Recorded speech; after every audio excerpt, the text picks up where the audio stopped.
His hair's crazy. He looks like he hasn't slept. He's wearing a black leather jacket in the 80s when it's all colors and bright neon shit. So automatically... Oh, perfect. Yeah, okay. and he's just not singing, and he's just kind of mouthing it, and it's fucking awesome.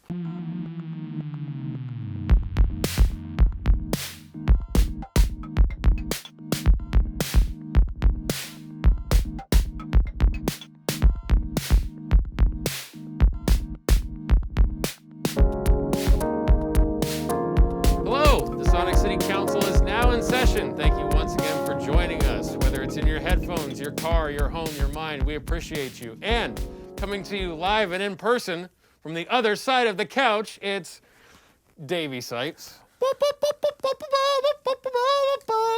Hey. Oh, it feels good to bang that gavel, for real. What you thinking about that real-life visceral gavel, team? Yeah. So much gavel up in here. Yeah, absolutely. I love pulling the gavel in from the heavens, but I also love to wield the gavel in person. So it is nice to do that again. How are you today, sir? I'm living the dream, man. Oh. Here we are in person again. Yes. Playing footsie under the table like old times. Oh, yeah. So great. It's great. Lava lamp looks like a ghost penis. Lava lamp. It's a glorious day. Yeah, lava lamp does look like a science experiment as usual. Check. Yeah. Got the gavel. Check. Got Maximum Max Taylor over there, still hating to be shouted out. Check. And then we've also got a fabulous guest in store for today. Check. So. Yes, indeed. Yes. Yes. But before we get into that, I would like to say a quick thank you to Amped Music in Lancaster, California. They're helping to get this podcast off the ground. Lots of cool, exciting things coming up with them on this project that we're excited to work with them on. Which we'll never speak of directly. No, we have spoken about it in past episodes, but I want to just get into talking about our guest. So exactly. And those previous episode moments have been excised, so don't try to fucking find them, okay? Oh. They've been deleted. So, please go and find Amped Music on all your various social medias. They offer online lessons right now because we're still dealing with all of this pandemic stuff. Davey is an instructor at Amped. Hey. So if you need your guitar lessons, you do bass lessons guitar, too, right? bass, drums, ukulele, banjo. Oh. I could teach you to play the plunger. Oh, please. And yeah. And then I also play the arm bone. Oh, man. Well, there was more there than I even realized, you know. So won't you come learn ukulele with me? If you want to be an arm bonist, if you want to be a guitarist, if you want to be a bassist, he's your person. Yep. So check out Amped, and they're also creating a new venue that will be open sometime soon. You know, all of this COVID stuff keeps things up in the air, but they're creating a new... they're creating a new VR theater called The Showcase. In the Antelope Valley, and there's a website for that. You can find all that in the description, so please check that out. And as always, if you're liking what you see, give it a share, give it a comment, send it to your buddies. We want you to spread the word about these council meetings. So, or send us a DM. Let us know what you like about the podcast. So, either way, happy to have you here, citizens. And today, as ever, yes. Yes. Meatbags forever, huzzah. Ah, yes. So today, sir. Sir. Yes. We have the wonderful and talented Nikhil Korula coming into the studio. And, oh my God, you want to talk about a Renaissance person, performer, artist, man. I do want to talk about a nature. Renaissance performance artist man. Yes. Why don't you break it down further? Well, he not only has his own band called the Nikhil Korula Band, appropriately named. Couldn't have figured that out. Yes. He is a multi-instrumentalist. He plays guitar, piano, he sings, writes his own music, collaborates with the other musicians in his band.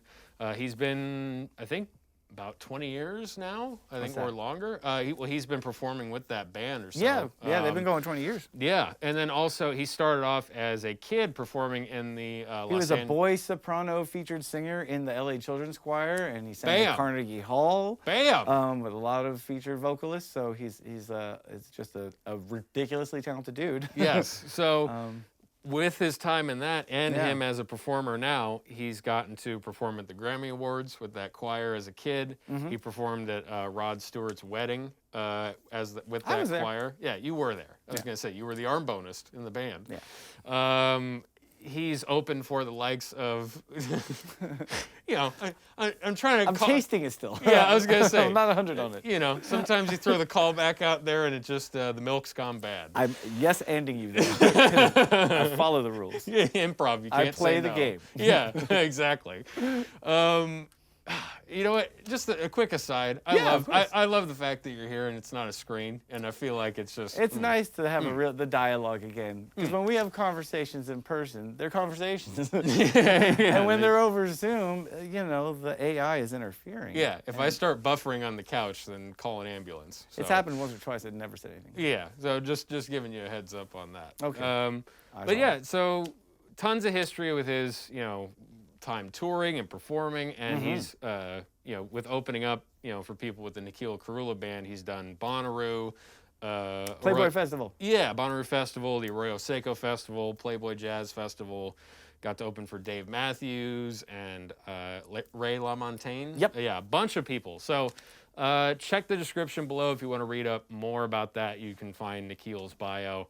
And yeah, I just kind of want to pick his brain about what it's like to be a band leader, and you know what the you know, his overall approach is to creativity, because it's a lot of hands to direct, it's a lot of ears to guide, and it's a lot of, you know, people working on that project. You know, you got guitar players, bass player, keyboard players, bringing in horn players. You know, so It's a lot to juggle, it seems, right? yeah. You know, it's, I think George Clinton called it being a traffic cop, is how he looked at, you know, directing Funkadelic. So That just feels right. not trying to tell people what to write, but just telling people where to go. Like, you play your solo here, you know, come in here with this part. So I don't know, maybe his approach is more hands-on and he might do more writing for various instruments. You know, I don't know.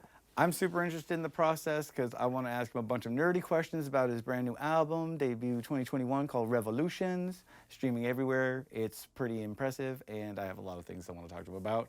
Me too. So I'm excited in the pants. Yes. Let's get into it.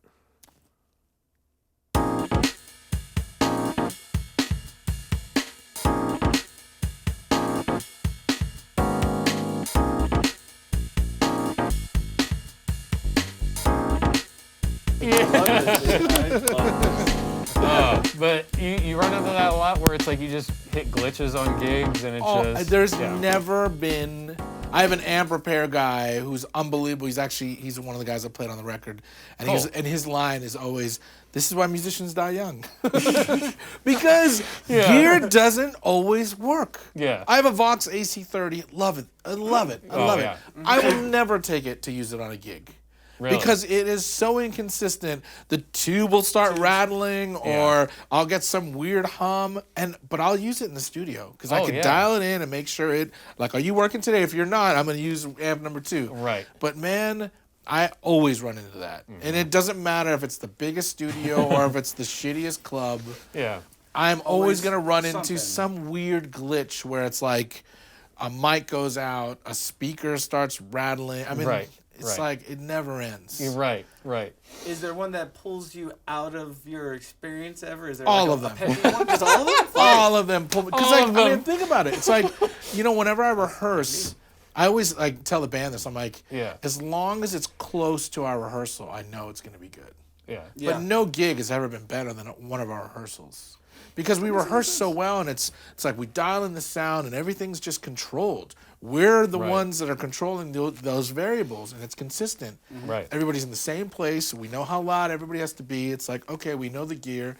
You go out into any club with the same group of people and then add sound engineers that you've never worked with, don't know any of their background, or a bartender that ends up tripping over some cable. Like, I've been on gigs where it's like people just pull out chords in the middle of a band playing, and it's like the keyboard's just like out. It's like, that's part of it. Just weird things are going to happen. And it happens, what I noticed too, which I've always, now I'm not surprised, you always feel like, once I get to this level, it's never going to happen. Right. That doesn't exist. Was that what you always suspected when you were coming up? Yeah. You're like, once I get to this festival, it'll never happen. Once I get no. Also it famous last words. Yeah. It never is a perfect situation. Now, the studio, even studios, I feel like, you know, can be controlled to a point. But even if you're in the same studio for, years, I can guarantee you've got glitches. You've got things that are happening that are just not going to work right that day, or it's going to be some computer's going to go. It's happened. So I expect it. I now look for the thorn. Right. So that I can smell the roses. As soon as I find the thorn, I'm like, great. I know where you are. I can just cancel that out and make sure I can just take the positives. You know? Right.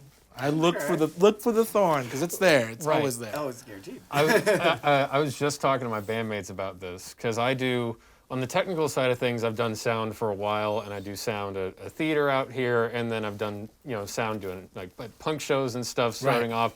But then as I've gone into more of the band world and like the musician side of things, I just know going into it that you're probably going to have bad sound, and I'm just used to that, and I just expect it to not be good. So if it's okay, then it's already above my expectations of, oh wow, I could hear myself fairly well. And or if you can hear everything, it's like, okay, everybody's on, it's a positive. Right. And then it's just, you're just like, That's a very special gig, don't you think? When absolutely. you have like a nice monitor mix and you have a balance of everybody like playing live in a small room with them would be like. Yes. Right. I think I could count them on one hand. Yeah. I'm just like, and that's kind of like the bass player thing. It's like you kind of have to expect like being back there. It's like all you're gonna have is gung gung gung like in your right ear most of the time. Right. Well, and it's if you're because there's musicians that do sound too, or there's I've seen when I've worked with bands, sometimes it's the sound person in the band is somebody that's on stage, but will tell you, hey, this is how you mix this is how you do this, and gives you a heads up, and it's like, okay, cool, but they're the drummer or the guitar player, whatever, and so.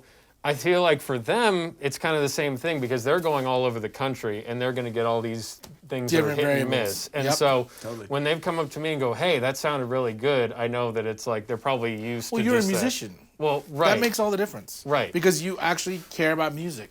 Right. So I feel like the best sound people are people that are way into music because it's like, why would you not want it to sound good? Absolutely. But I just feel like I've played so many festivals or club gigs where it's like, even if you do a sound check, even if it's all dialed in, something goes wrong in the performance. It's like, we sound checked at a festival. I won't say which festival. Yeah. And it's like we had a DJ. won't name you. We had a DJ that was scratching turntables. Yeah. Sick. And he's actually on the record too. He sure is. And I even gave the sound guys a set list. Like I'm so good about making sure all the things are covered that like my side of the street I'm gonna make sure is clean. Yeah, right. So I gave all the sound guys, here's a set list, this is who's on what song, Yeah. Here it is. Yeah. Just look at the set list. Yeah. Count the songs.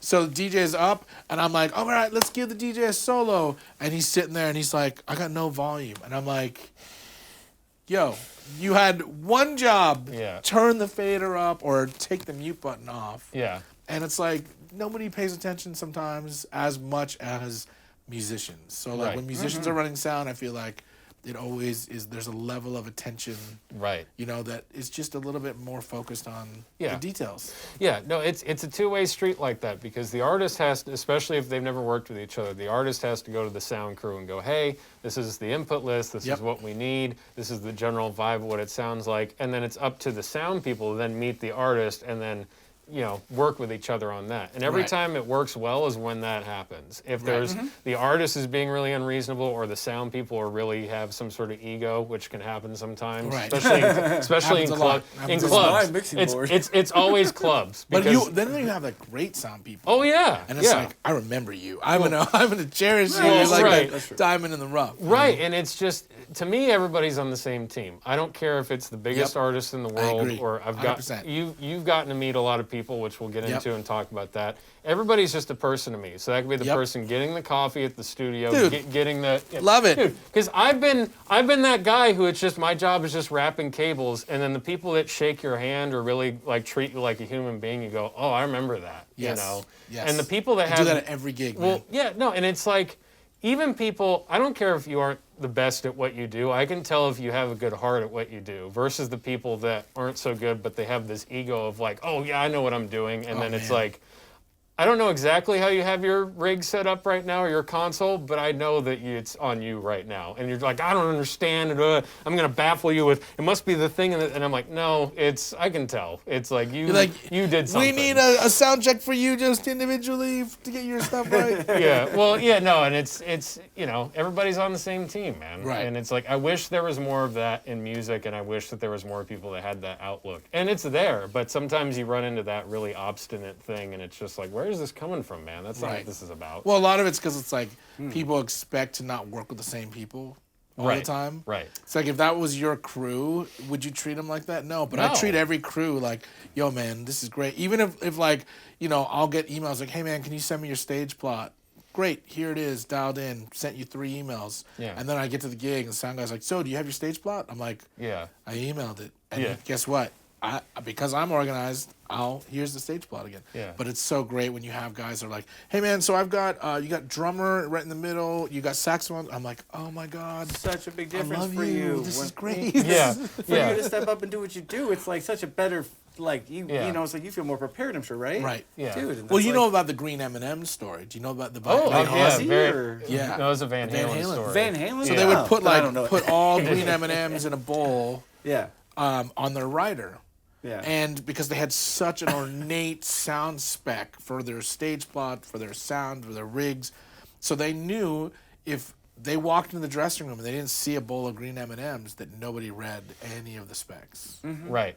which is Yeah. awesome. I'm like, Oh. there's no know. bullshitting. Yeah. If you see a bowl of green M&Ms, on right when you walk in the dressing room, they've gone through it. Yeah. With That's every, real, dude. Right. Isn't that Fucking legit? A. I'm Yeah. like, I always thought that was like, oh, that's just rock stars trying to be rock No, stars. no. No, it's There's like they're like making sure you have your shit together. you Yes. know? Yeah. No, and it was so my Isn't that awesome? Yeah. I love it. one of my bosses who we've had on here is Michael Anthony's tech. His name is Oh, Kevin awesome. Dugan, and so I've sort of become his assistant and helping him out with stuff. That's and awesome. Yeah, he's one of the coolest, nicest. Again, going back to what we talked about earlier, most generous people I've met. To where he's just shares his knowledge and wants to help people, and he's just an awesome dude.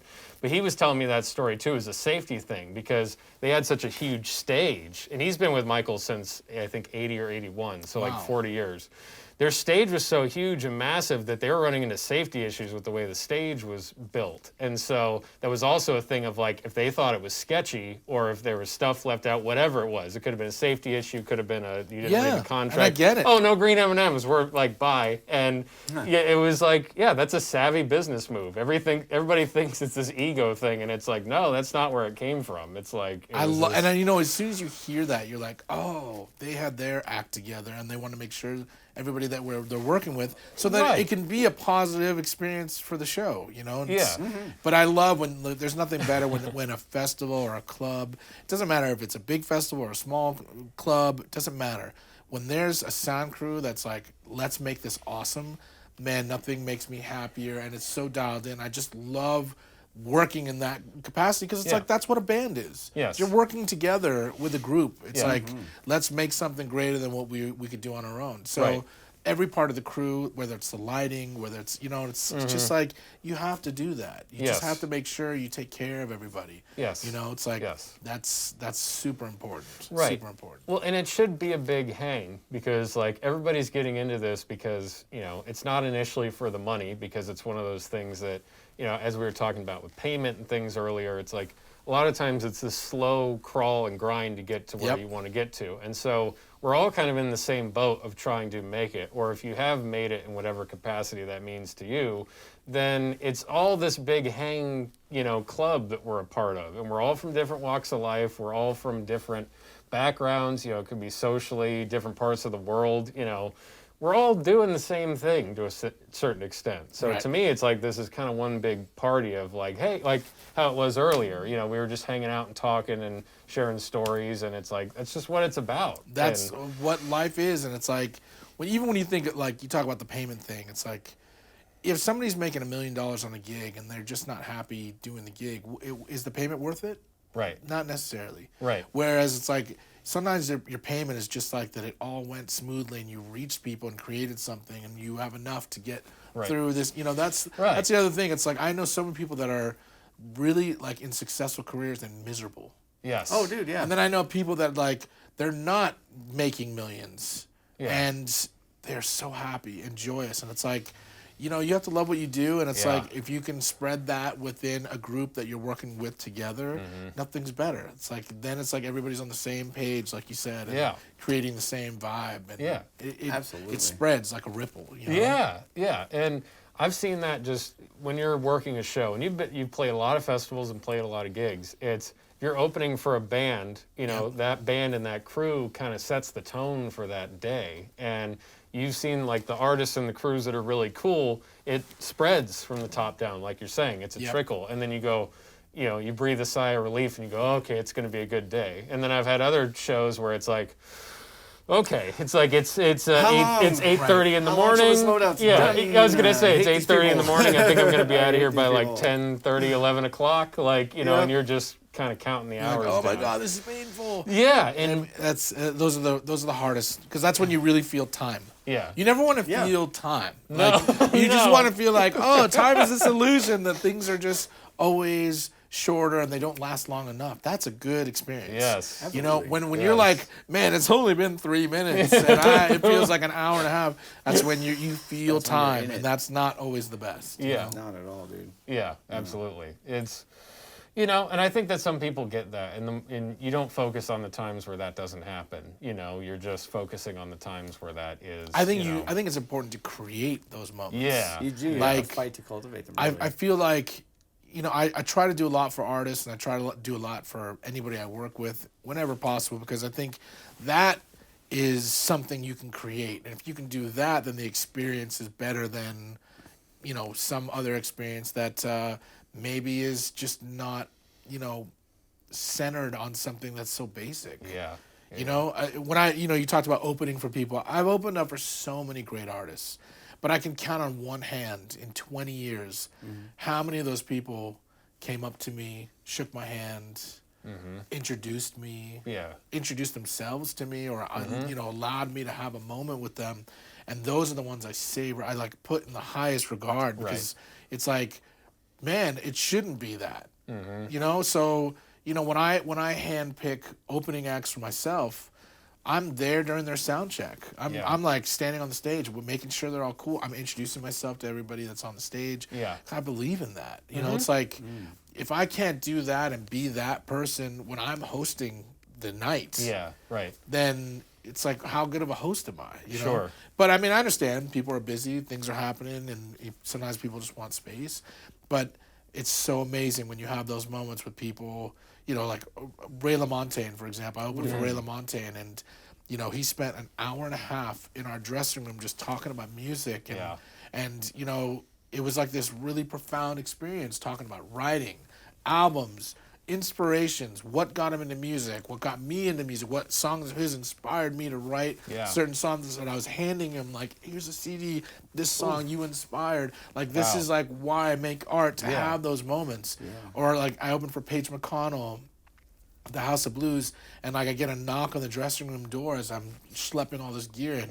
He's like, hey, are you the opening act? I'm like, yeah. He's like, I'm Paige. And like that moment to me, I was like, I froze, and I was like, so great to meet you. I'm such a huge fan. And he's like, hey, we're having dinner in our room. Why don't you guys come over? And, you know, and like I go over to their dressing room, and he's like serving me dinner. I'm like, no, I got it, man. You're a mensch, but you don't have to be that much of a mensch. But it's just like, that's an experience. This guy was playing stadiums and just like on top of the world and had everything that he wanted, but he still found that moment to just carve out to like give me that, you know, experience. And so like, you know, I know I'll see him again, because that's just how this whole world works. And those experiences that's how it should be all the time.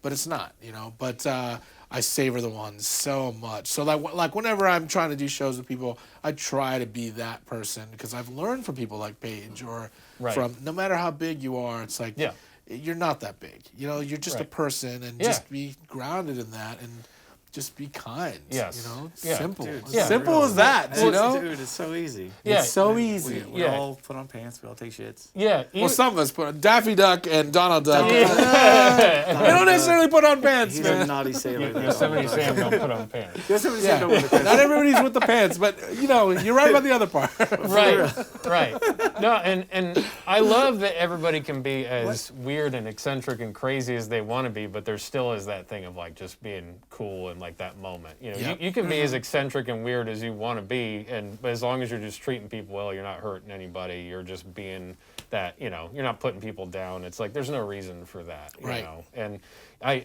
but you don't run into that a lot. But I feel like with you doing some research on your background and you kind of coming up through the LA Children's Choir. And Oh, all look that at thing. this! Yeah. Yeah. Oh, yeah. I was gonna say. love Oh yeah. Like you've had those experiences from like a young age, and not just we did this big gig and I was kind of in the background of it. You got to do some really up close and personal things. Yeah. So for those of you watching this podcast, there will be go Citizens. in the description and find the bio and read it because it's a crazy story, man. It is. It's- You know what? It's like I never thought any of those things would have happened or really pushed for those things to happen. They just kind of like opportunities came into my trajectory as I was just working on music. Yes. So I started singing in a church choir. Yes. And that's how I got into music because my dad sang in a church choir when he was a kid. He's like, this might be good for you. Right. And then it turned out that one of the directors was putting together this chorus. So I was actually one of the youngest members of this chorus. And we didn't do these glamorous gigs in the beginning. You know, we were singing in like churches, which is cool, and benefits or dinners. Yeah. And then you started seeing like the gigs started getting better. We started singing at the Dorothy Chandler Pavilion and doing these great concerts and operas, and then we got called to do the Grammy Awards and sing for Rod Stewart's wedding and just do all this crazy stuff. So it taught me, oh, this is how you hustle. This is how you build something. Right. I didn't realize it then. Now I look back, I'm like, man, that chorus is doing so well, and they're doing world tours. Yes. I was on the very first world tour that we did with the choir, but I remember doing all these crazy amounts of recording sessions to raise money so that all the kids could go too. And it was just amazing that they were like, okay, we're going to pay you for this, but sometimes some of the money's going to go to other choristers going. But that was one of the best trips of my life. And Yeah. it's like, because of that experience, it's like you learn to hustle, to be disciplined in the work ethic, to learn the material, and then also to share music and experiences with people that makes it always better. So Right. I had all these, that was like my introduction to music. And then it Yeah. was like getting into high school. I started studying voice with a couple teachers. Richard Bernstein was the teacher that I had for a while, and he was with the LA Opera. That's how I met him. And then I started, I was like, I had no outlet for singing in a chorus. Yeah. And there was a show choir, a jazz show choir at my high school. And it was like, man, if this is what I got to do to keep singing, I guess this is what I got to do. Luckily, Yeah. I made some incredible friendships, guys and girls, that I'm still very close with. Great. And that's what it also taught me. It's like these music relationships that you have, even ones that I've had since I was a kid, they're still deeply rooted in this like passion for music, love of art, love of each other. You shared an experience to create something together. So it taught me like really what it's about to make music. And then I went to USC to study classical voice, and I remember the coolest part about that experience was I was so excited to do opera and do classical music and learn that on a deeper level as an adult singer. Yeah. And then I walked into my dorm room, which was an apartment, and all of my roommates were jazz majors. I had 2 jazz majors and 1 recording arts major. And we were the only room that had all music majors in the entire college, which was crazy. And so I would go learn these arias and come back to my dorm room, and there'd be an 8-piece funk band in my living room. Jamming, partying, having a great time. And I was like, this is so much more fun. This is crazy. So that prompted me to want to learn guitar. One of the guys who's no longer with us, he passed away, but a guy named John Scott Wakefield, he taught me everything in the beginning. He was like, you need to be singing blues. He's like, man, you need to start singing rock and soul. And so he taught me how to like take away some of the classical things and just sing from the heart and just sing stuff that I really always loved and felt. And then he started, playing guitar with me. And then he was like, you need to write songs. You need to play guitar. You need to learn this instrument. Yeah. So he kind of set me on my way. And then I took a songwriting class at USC with a guy named Pat Caddick. Okay. And he changed my whole life. I actually just took him out to lunch maybe about a year ago. And I was like, thank you so much. You changed my whole world. I'm forever indebted to you. And I always want to work with you. And we started writing music together too. So, all these experiences shaped me wanting to start a band. Yeah. So once I graduated, I started a band, started playing acoustic sets, and just started like hustling. You know, I knew there was a huge amount of hustle that was before me. I still have that to a point. Yeah. But started playing live shows, started playing acoustic sets all over Los Angeles. Started in like these really dingy bars, and then we started getting to better bars and clubs, and then I started kind of assembling the band from jazz musicians all around LA, and I would just go to gigs, and friends of friends were all playing with each other. I was like, I want him on drums, I want him on guitar, and I just went to each of them and said, I've got some songs, let's get in a rehearsal space and see what happens. And we did, and it was magic. It was like, man, I'd never had that experience. I still get that feeling when I play with the band. Like, I still get excited about rehearsals. I'm still giddy about it. But I remember that first time, it was like, this is incredible. This is a rush. Right. And then it was like, okay, let's play gigs. So we rehearsed for a year, and then we played our first gig at the Knitting Factory, July 25th, 2002. I still remember the date. Yeah. And we sold it out. 100 people, small little room. Awesome. And, we started selling out all these rooms all over LA, and it taught me a lot about promotion. Because it's like, the moment I didn't promote, there'd be 20 people at a gig. So I was like, okay, we always have to promote. Yeah. So we ended up just promoting like crazy, passing out flyers. I worked at Guitar Center for a while just to promote, my band and just kind of also learn about instruments. And then it was just like one club led to a bigger club, led to a bigger club. On our 10th gig, we brought 1,000 people. No, we brought 750 people to the House of Blues on a Monday night. Nice. Impressive. Which is crazy, right? Yeah. And this is a Monday on Sunset Boulevard in Hollywood. Not easy at all. No. Not easy. And we were like the co-headliner, so we headlined with another band. And man, we promoted it so hard, and we rehearsed the set so much. I mean, I can still remember some of the songs that were on that set list. And it's what's really crazy is on this new record, the second song, Survive Just Let Love. Yeah, it's a great That's one. what we opened that first House of Blues show with 20 years ago. Wow. And I was like, this is an epic way to open a show. Okay, I'm not going to use this card all the time, but it was a great opening song just to pull people in. Yeah. And, we just started after we played that show. I remember, we played our set, and then the next band went on, and they didn't really promote it that hard, and 750 people were in the room, and I think they brought maybe 150 people, and they opened up with like a really okay Stevie Wonder cover. It was like not super tight, but it was all right, you know. And I watched 750 people leave. Oof. And so the club was like, you're headlining from now on. I'm telling, the bookers, you're the guy that we want to headline.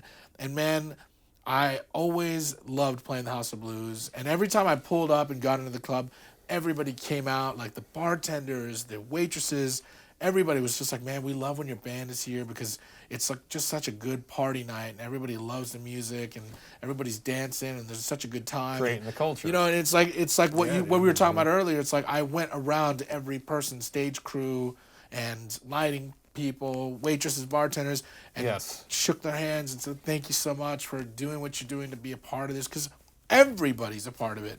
When you're in a club like that, it's like any one way can go the wrong way and turn something upside down, and it turns into a different night. But those nights were like magical because we all work together, even the audience, and that's when you really like understand you're creating something. Yeah, absolutely. And you nailed it with that, because it's like all the bartenders know each other, the sound crew, they're all hanging out and talking with each other, and or whatever else. And it's just like, it's this big family environment, and then you're coming into that, and they're going to remember the worst shows and the best shows, Right. you know, and Right. then whatever else might be a blur just because so many events are happening, but they're going to remember the worst and the best shows. If you can be Right. closer to that best show, you know, that's the way you want to be remembered. You don't want to be like, oh my God, they left the fucking green room a mess, and then like they were super rude to, you know, the Yeah. waitress going in there to take their dinner order, and it's just like, no, it's like, who needs any of that? You Well, know? I mean, it's always going to happen to. I mean, there's always clubs that I think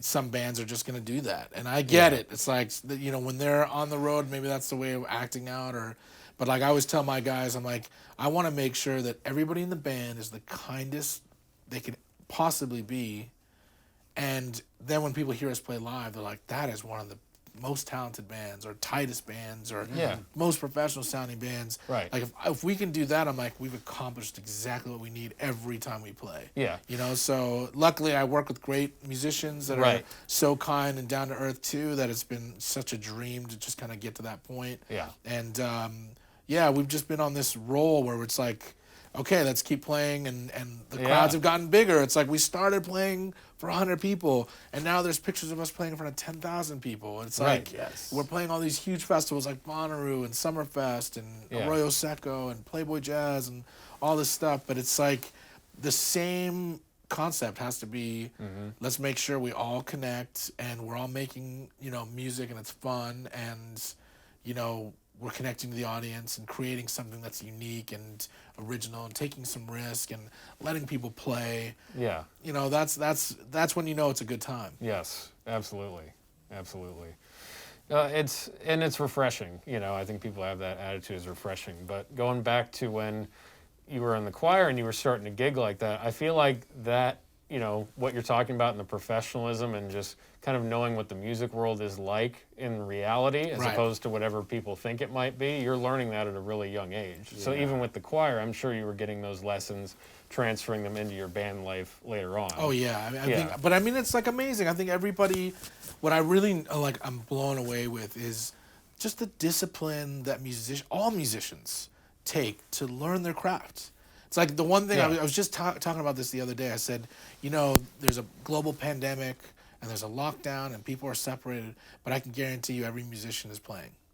They're recording, they're practicing, they're working on something, because, you know, that doesn't happen in every field. What an amazing discipline to have, just to be able to do that. You pick up your guitar, you're learning a new instrument, you're just getting better at whatever it is your musical goals are. Yeah. That's the greatest thing. I mean, most people don't find that. Right. Know? Well, and sometimes that's in a weird, freakish obsession way that you don't realize that how dedicated you are to your thing when you're talking to non-music people, and sometimes what you say comes off as a little weird. So everything I say comes off weird. That's not true. Right. I was like, sort of. I'm just like, well, did you hear that? Did you hear that major third in the doorbell? And they're like, what's a major third? I'm like, I can't even deal with you as a human. Never Come mind. back when you know shit. Never mind. You look amazing. Dude. Yeah, you're beautiful. Yeah. No, I got my teeth cleaned. I think it was in like. Good job. Yeah, I was gonna say taking care of myself. You know. Yeah, good. Back in like October or something like that. I think this is when this was, and I was just talking about dealing with the whole, you know, losing gigs and losing a tour, and talking about, you know, the music thing, and with the person who's like the hygienist cleaning my teeth. And like I know who he is, and we have like conversations about music and stuff, but he's, you know, that's not what he does. You know, he's just a music fan. And so I realized that I was talking to him about losing these gigs and like all this stuff, and then he was thinking about it more from his career perspective. Like I said, like, oh man, imagine like, you know, what would be like if you couldn't be like a dental hygienist or something. He goes, I don't know, I might be more worried about my family than like, you know, making sure I could clean people's teeth. And then I realized like, oh yeah, like what I'm doing is kind of this weird mix of career and passion. And so if you couldn't clean people's teeth anymore, you would go on with your life, and it wouldn't be that big of a deal. But isn't it weird that it's like a different mental way to think? Yeah, completely. You know, it's like he associates the job is like, okay, this is my career. It's to serve the purpose to provide for the family. Yeah. Whereas like, there's something that I think all musicians feel like. Music gets me connected to something deeper, or you know, within myself, within the area around me, whatever it is, you know, the dimensions that you're kind of tapping into So there's that part of it. And then we hope it can provide for our family, as it should, because, man, when people are on their deathbeds, they're not asking for their teeth cleaned. No. Or they're not asking for the doctor to give them a prescription. They want a song. Right. Or they want, there are people singing in their ear. Or there is something musical about some part of that, you know, that time that you have left.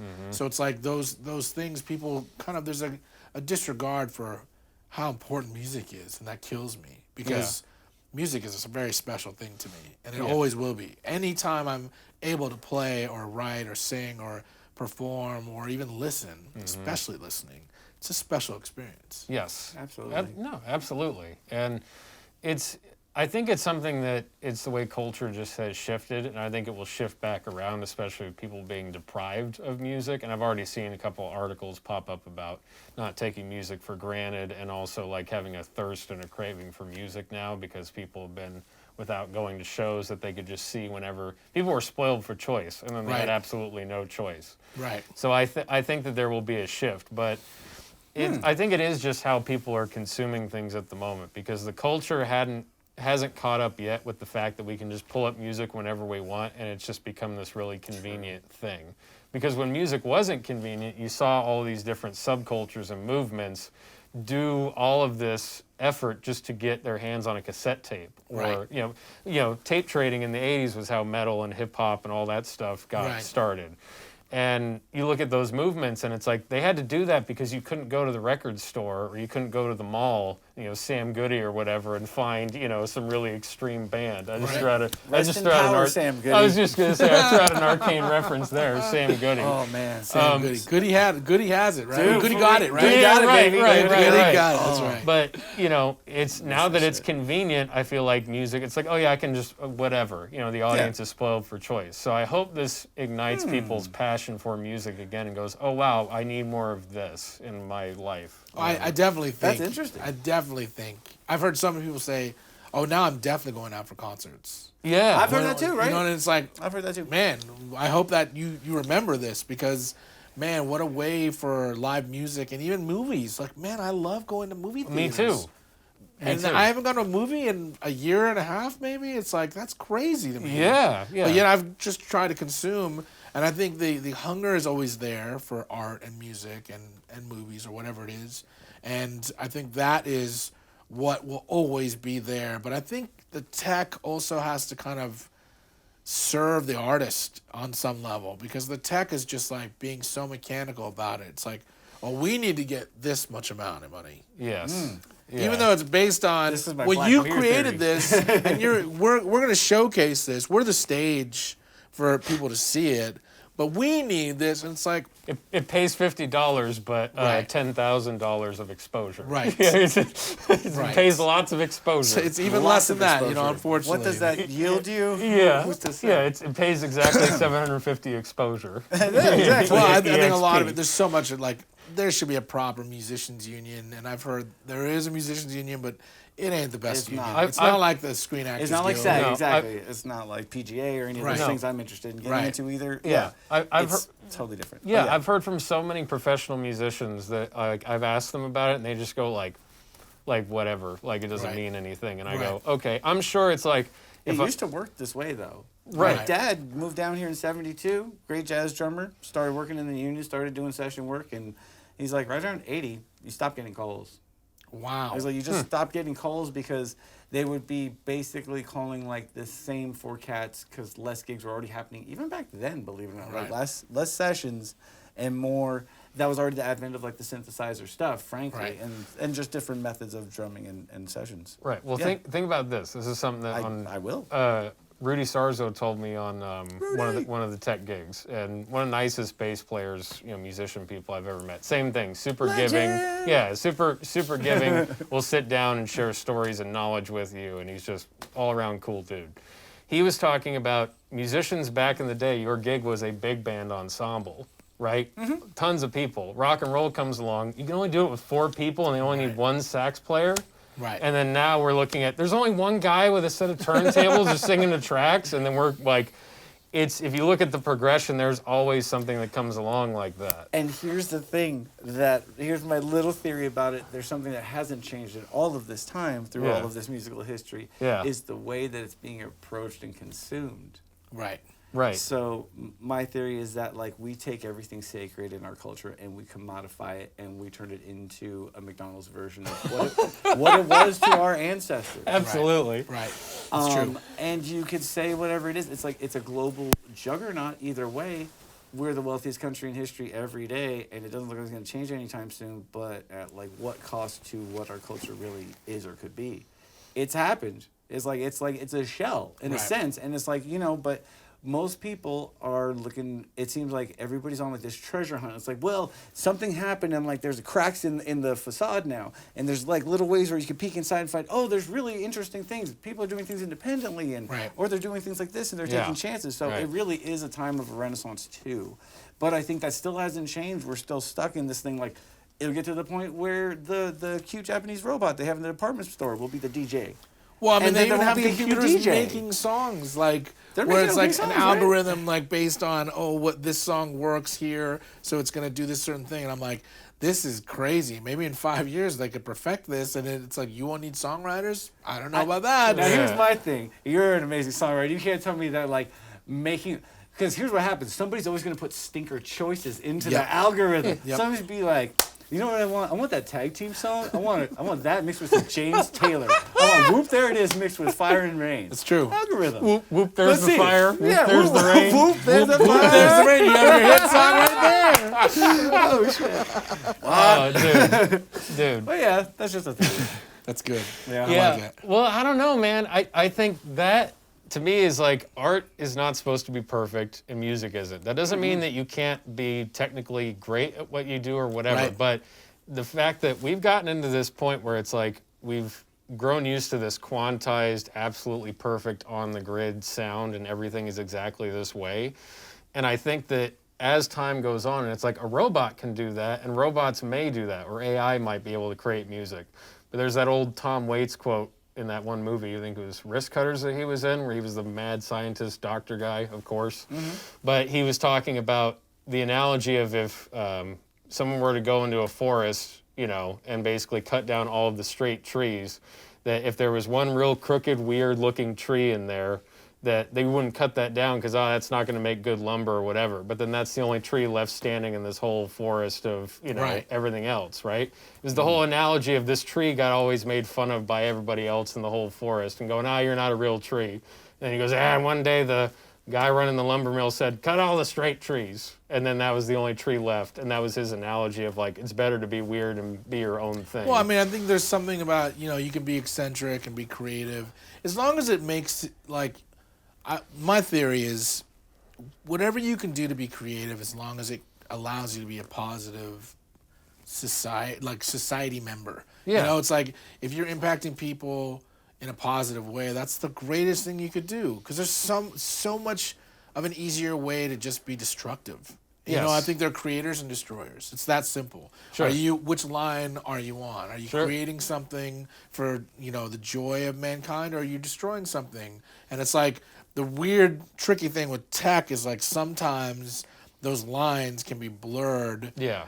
For the sake of profit. Blurred lines. And it's and it's like I feel like tech sometimes is a wonderful thing because it advances creators to create. Yeah. But sometimes it works against making sure creators are taken care of or paid for. But you're talking to a guy that did his last record on analog tape, where it's like, I didn't use computers. Hell yeah. There was no computer used on any note of that. And it's like, what was so great about it, it's like musicians played. Every note you hear, every person played, And I remember during, I've been doing my last 3 or 4 records on analog tape. Yeah. Either mixing or doing the whole thing. And, there was a horn section that I was using, this is like maybe 8 years ago. One of the guys was like, hey, can we fly that? Can we fly that little horn line? I'm like, there's no wings on tape, man. We got to play it from start to finish. And it's like, they're like, oh, man, they're like laughing. Like, oh, man, this is crazy. But I'm like, what's so great is like, the old way. you can play 11 notes the same or have them flown the same, And those 11 notes that are played the same aren't going to be the same. And that's what makes these little parts of each, second of music so different. I hear things, even on this record that I know in and out, I hear things differently almost every time I play the record. And it's like, it's also the medium. If I'm playing on headphones, if I'm playing on vinyl, if I'm playing on CD, if I'm playing on MP3, WAV file, you hear all these different nuances. Yes, and absolutely. I feel like my job as a creator is to always make it sound as good as it can possibly be. Even if that means going into an archaic way of recording, because I know it's going to sound better. I know anything sustained sounds better on tape. Anything bass response or drums or vocals or a pedal steel guitar or a electric guitar, an acoustic guitar, it's going to sound better on tape because you're just giving you more room to make it sound good. Yeah. But I also use digital all the time. I record digitally all the time because of the convenience. And there's something to that too. So like I love when I can kind of merge both, but I feel like my job as an artist is I want to, have these songs that I leave behind because that's what I'm leaving behind. Sound as good as they can be mixed as differently and uniquely as possible so that they live and breathe 100 years from now, that people can listen to this and go, oh man, this is so great. And they may not even know the details of what I'm trying to, convey, but as long as I am just trying to do that on every record, then that's fulfilling for me as an artist. Right. Well, and it's awesome. It's a funnel, and you can relate to this too. Like I love funnels. Yeah, it's That's great. I'm hearing my record collection and your record collection and your set of experiences in the songs. So I read it. 100%, bro. Really? Well, man, now we're getting to the good stuff. It gets okay. deeper than that for Okay. sure. Okay. But you go So, first. I love you go this. first. You talking about how you took a trip to Africa, and then you heard Dave Matthews and saw Dave Matthews. It's like I hear that all over it. But then on Survive, I'm glad you brought that song up. The intro of it, it's like, oh, this is like the Who, Totally, and, you got it. Well, you yeah, got it was the and I'm like, oh, that's total Who right there. Yep. And then you get into this, the slide comes in, and then you're sort of going into this jam band, Allman Brothers. Totally, man, you're hitting all the influences. Oh, this is gonna be a great interview. But I love it. There's I'm getting hints of Grateful Dead in there That's what too. it felt Big like, time. right? Like Big a glass time. of wine. Yeah, but then you go into the reggae bit, and I'm like, oh, this is just literally his whole, and the whole album, it's like the whole record collection. And then there's other songs on there that are like soulful ballad stuff, and I'm like, oh, this is all of his experiences and influences funneled into this one. I try to do that on every record if I can. So that's by design. Oh, by design. Right. Okay. And some of it, the cool thing is, what I find interesting is, I wrote Survive 20 years ago, but I wrote Power Through the Pain 6 months ago, and they both fit on the same record. Right. Because it's like, there were certain songs that I just saved. I was like, it's not ready to be on a record. It's not the record I want to make. I'm going to put this on the side. And to know, like, okay, in the back of my mind, I'm always going to open this record with this. Right. I knew 20 years ago I was going to open a record with Survive and end it with the outro. Those same two songs we opened and closed our first House of Blues show with. And I remember there was a time, my very first gig, we closed our very first gig with the outro that's on this record. Yeah. So there was like the first year we close every show with that instrumental outro. And then we just stopped playing it because there's never been in 20 years the same set list. So that's important for me as a creator. It's like if I'm playing the same set list, oh my God, I'd be bored. So the arrangements change. There's different intros, outros, different songs, constantly shuffled. So I knew that there was going to be a record that I was going to have this intro and outro. And then I wrote the song Revolutions. Actually, I wrote it during the Egypt revolutions when they were congregating on Facebook, and I was just like, that is so unique that they use tech and social media to create this movement for the good of their country, you know. I wrote that song, and I'm like, that's the name of the next album, Revolutions. That's it. It says everything. Music works best in revolutions. People work best when there is revolutions for change in a positive way.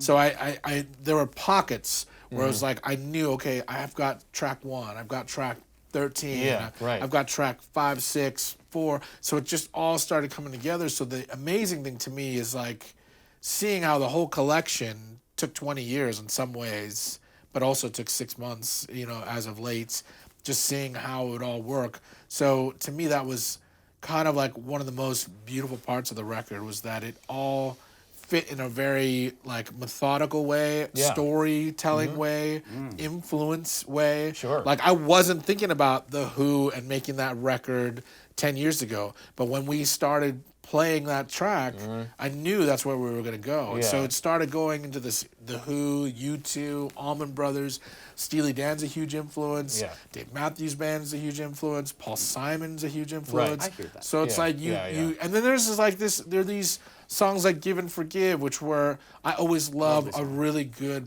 pop, like rock tune. Like, give me something that's tender and has a sweet message and sings sweetly in the melody, and I'm a sucker for that. Yeah. So I always there's always a song on the record, every record I do, that's got some song that I'm like, this could go to radio. Yeah. Like I'm not thinking about radio, but I'm thinking this could be mass appeal on some level, so that it makes me stronger as a writer. Now, a lot of my favorite bands, they're not thinking about making something popular, and I'm not always like for that. But I've found in songwriting to try and do that is probably one of the hardest things to do. Yeah. To make something appealing and make something accessible. It's not as easy as people think. So, but the other thing is like you also want to be artistically ornate and different and unique and kind of like set up, the very fact you mentioned all these great bands that I love, that I purposely put, you hear it. You're hearing the record. Oh, absolutely. You're like the type of listener, I'm like, yes, you are the listeners that I've been, gearing this towards, because those sounds, some of them aren't around anymore. Absolutely right. And I hate that. Yeah. And it's like they should be around because it's a part of American history. It's Right. a part of like the fabric of our culture. Yeah. So like to put these kind of ingredients into one big record and show you my record collection through my songwriting lens, that is, you got the record. That is like, man, my job is done. All right, we're done. Right. Yeah, absolutely. Well, and that's something I really wanted to get into your process as a band leader and all of that. So like, when you're hand-picking these people, and the same thing like when you pick people, like I want to play with these people, I want to record with these people, you're going for them because they have a certain sound and feel and sensibility that you like. So when you're crafting all of the parts and the whole piece of what this album is, how much of that is you writing it? How much of it is them bringing Great it question. apart? And like, just I want to know, like, how are you directing traffic for this whole musical ensemble? I mean, I think it varies song to song and even band member to band member. I think I've had, many band members come and go through the years. Some have stayed like 8 years, some have stayed 10 years and beyond, sometimes even more than that. 16 years, I think, is the longest.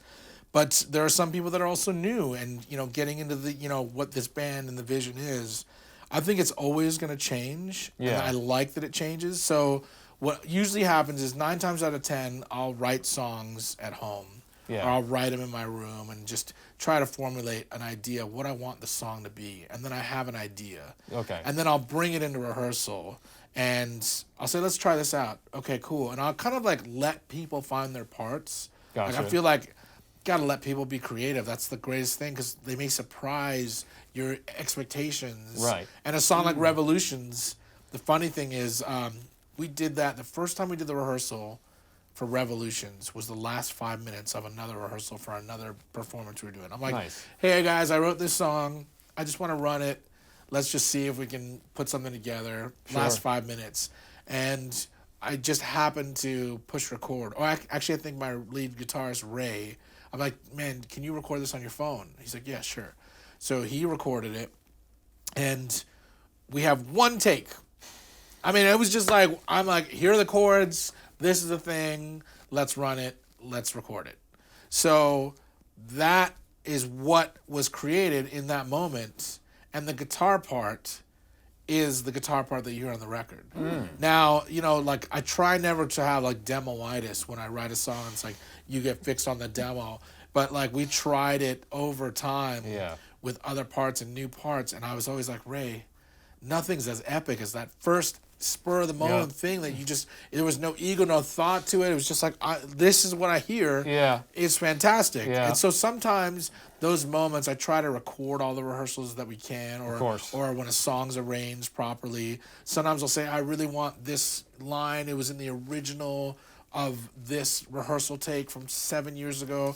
Or it's like, man, play whatever you want because I just want it to be awesome. Yeah. And so what was really interesting with this record, I lost some really important people, some of which were in the band, some of which were my family. I lost 2 saxophonists in the band. Yeah. Zayn Musa, I think it was 2015, and he committed suicide, unfortunately. And then Mike Aia, he was another talented saxophonist. He died of a drug overdose 3 years later.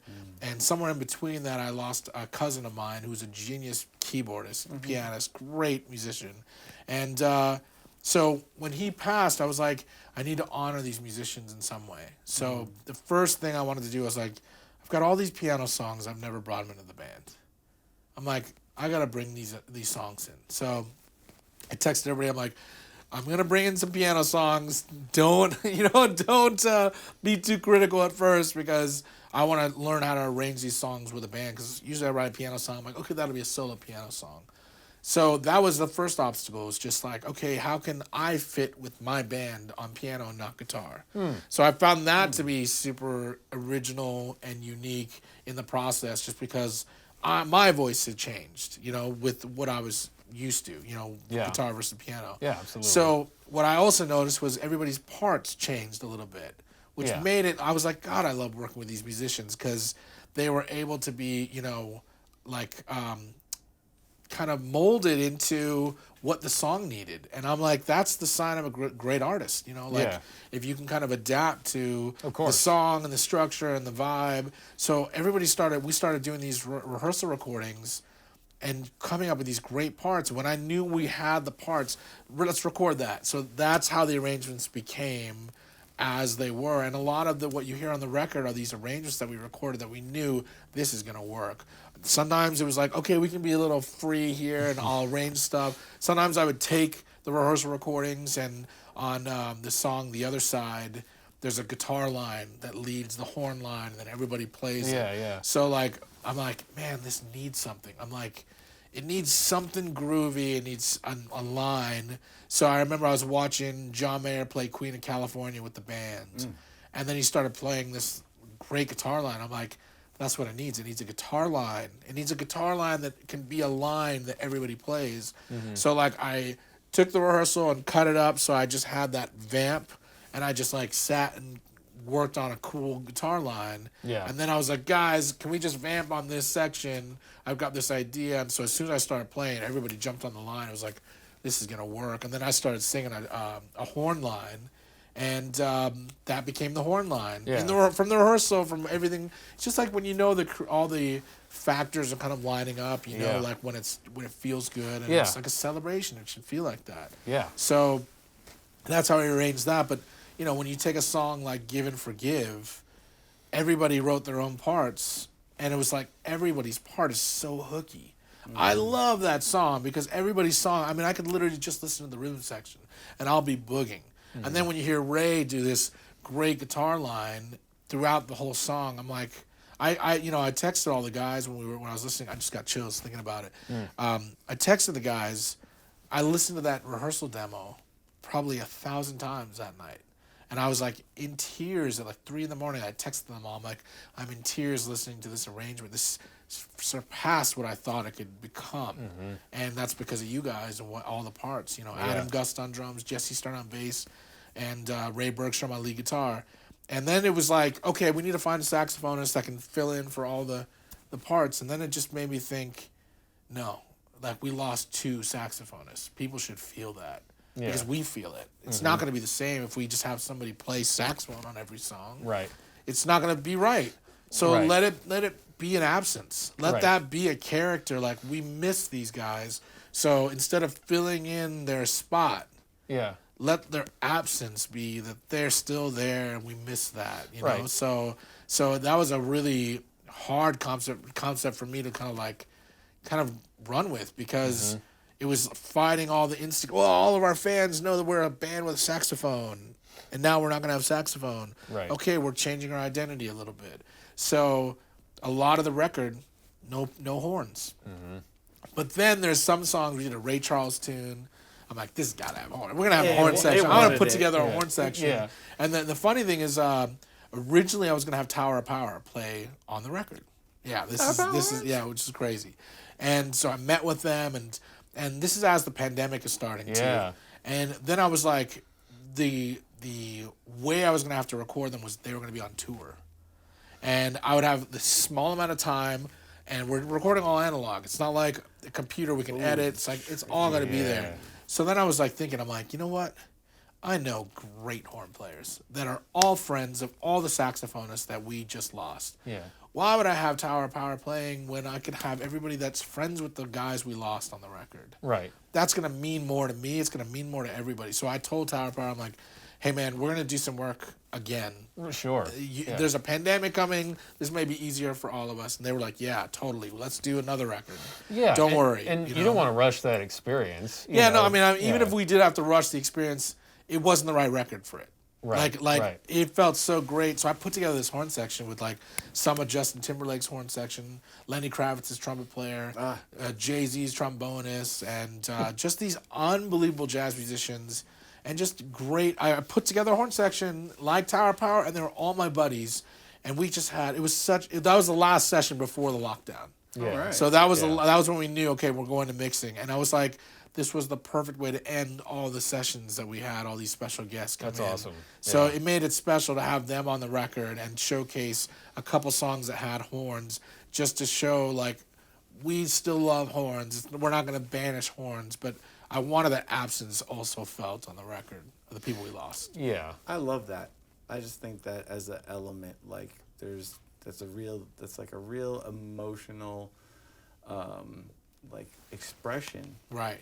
in terms of something it's like a little meta, but it's very deep in terms of what it means. Like Right. I really respect that, dude. I think that's super cool. Thanks, man. Yeah. Well, and it's going back to what we were talking about at the beginning of this too. It's that human thing of like it doesn't feel right to just replace these people immediately. And again, where the music called for it, All Night was one I think that had horns on. Yep, it. Yeah. yep. It's like I love that song that's just, so Yeah, much. but that's just that soulful swinging thing, and it's like of course it's like horns make sense on you Right. hear it like Right. if there's no horns on it you're like it's missing something. Right, exactly. But I think that that's a good approach, just because if you're just going to fill in and go, oh yeah, no, we just need to get saxophone on there, it becomes this mechanical thing of like, just put sax here, and it's like, no, I don't. Well, want it's also that.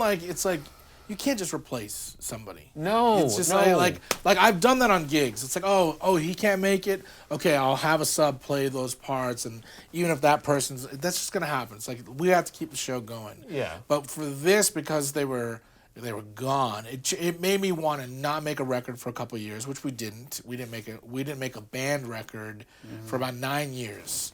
But really, I had stopped making a record for about 5 or 6 years. Right. And I knew I just needed time away to process their loss and process like what I was going to say on the next record. And then you start seeing like all these things happening in the world. Like you have all the Black Lives Matter stuff, you have all the pandemic stuff, everybody's isolated, and you start seeing these shutdowns emotionally that we're forced to kind of just like keep going through, So then it became timely of like what we were creating. Like this I think is like music magic to me. Yeah. So I had written Revolutions, like I said, 5 years prior to recording it. Yeah. So when we actually mixed the song, it was the first song we recorded. That was intentional. I'm like, I want Revolutions to be the first song that we record as a band. So it's the first thing that we worked on. So it's just paving the way for the record. Then it was like, okay, when it comes time to mix, I want Revolutions to be the song that we're going to mix first.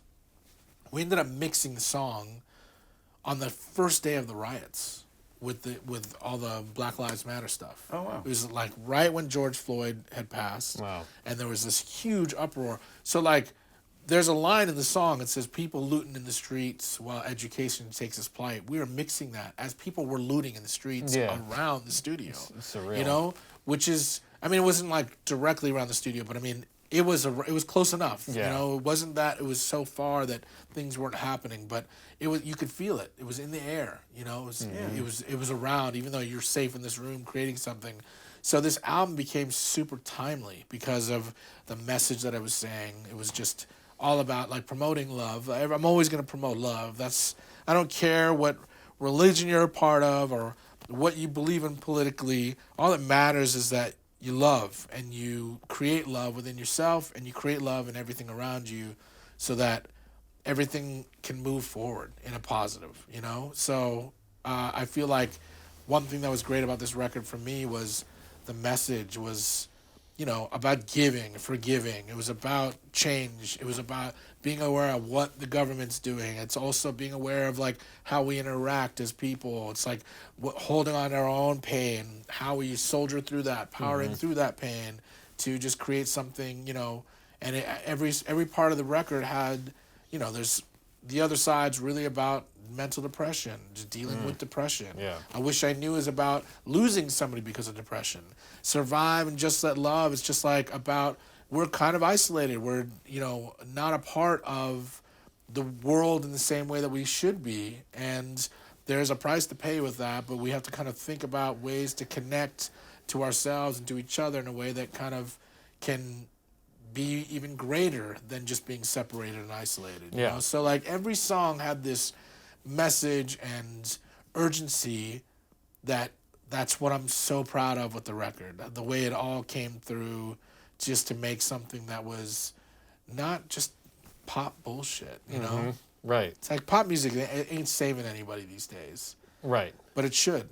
It's like music should. It's like why have music if we can't rest on it sometimes and just have it save our day? You know, right. Have it be the shoulder we lean on, you know? Right.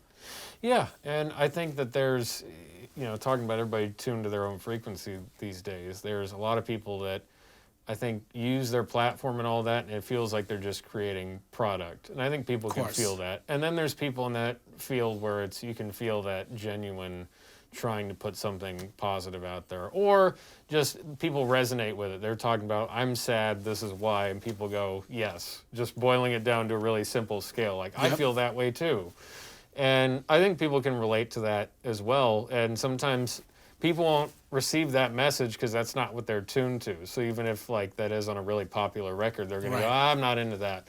So if they hear it in like a band like yourself, where that's more of their sensibility and they get the same message, they go, oh, wow, I feel that way too. Well, it's like you resonate with the messages you want to hear to kind of get that repetition. We need those messages like resonated over and over and over again. I mean, you've got Jimi Hendrix and Bob Marley on the wall, two of my favorite musicians of all time. That's not an accident. And it's not an accident because we still need their messages. We still need their music. We still need their melodies. And it's like, if I can create something that is reminiscent of either of them on some level, then I'm doing my job. But I'm always searching for that. I think we're always all searching for something, some way to connect on a higher level or a deeper level with each other or within ourselves. Yeah. So if we can find those messages in any medium and have them, you know, repeat, that just only helps. You know, it can only build instead of destroy, you know? Yeah. I mean, I don't know. What are your thoughts on that? You know, I'm intent on destroying things. Hey, there's a place for that too, man. Well, we talked about the Who earlier. It's for the sake of the proletariat, so yes. watch out, Wall Street.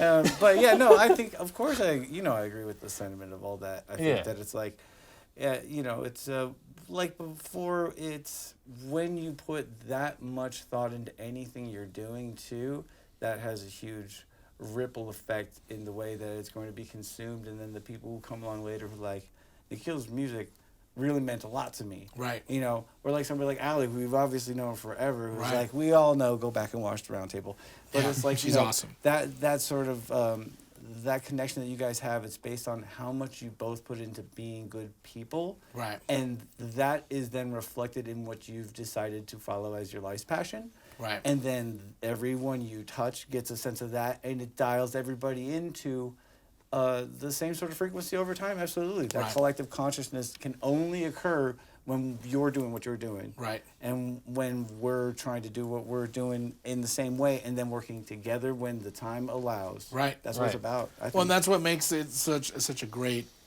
I think life is kind of like a journey for all of us. Like everybody's flawed. There's no getting around that. The flaws are there, but it's like what you can do with those flaws to create something beautiful or something that can teach mankind, or maybe it's something that is, a technological advance or a medical advance, whatever it is, as long as you're doing something to progress either individually or as a collective, only good things can come from that. So I think there's not enough of that sometimes. It's like sometimes there's a lot of art that's just about like comforting, destroying yourself, or comforting, destroying others. And that drives me crazy. I'm like, what is this serving the purpose of? You know?